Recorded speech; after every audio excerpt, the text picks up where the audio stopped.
सबल Marathi news channel मध्ये आपणा सर्वांचे स्वागत आहे।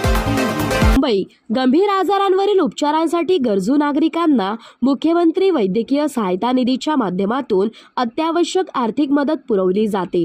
त्यामुळे या कक्षाकडे अर्ज सादर करण्याबरोबरच त्याचा पाठपुरावा करण्यासाठी रुग्ण व त्यांचे नातेवाईकांना मंत्रालयात यावे लागते। त्यामुळे त्यांना होणारा त्रास लक्षात घेता ही सेवा सहजपणे उपलब्ध व्हावी यासाठी प्रत्येक जिल्ह्यातील जिल्हाधिकारी कार्यालयात मुख्यमंत्री सहायता निधी कक्ष सुरू करण्याचा निर्णय घेण्यात आला आहे।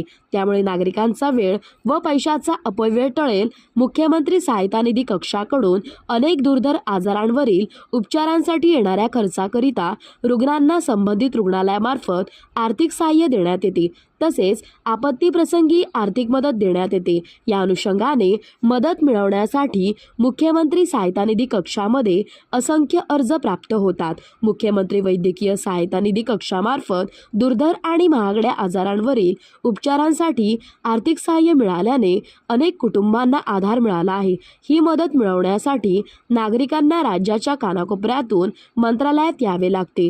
त्यामुळे नागरिकांचा होणारा त्रास कमी करण्यासाठी आता जिल्हाधिकारी कार्यालयातच मुख्यमंत्री सहायता निधी कक्ष सुरू करण्यात येणार आहे। रुग्णांना त्यांच्या जिल्ह्यातच मुख्यमंत्री सहायता निधी कक्षाकडे मदतीचा अर्ज करण्याबरोबर मदतीसाठी पाठपुरावा करणे सोपे होणार आहे। यामुळे नागरिकांचा वेळ व पैशाचा अपव्यय टाळता येईल अशी माहिती मुख्यमंत्री सहायता निधी कक्षाचे प्रमुख रामेश्वर नाईक यांनी दिली आहे।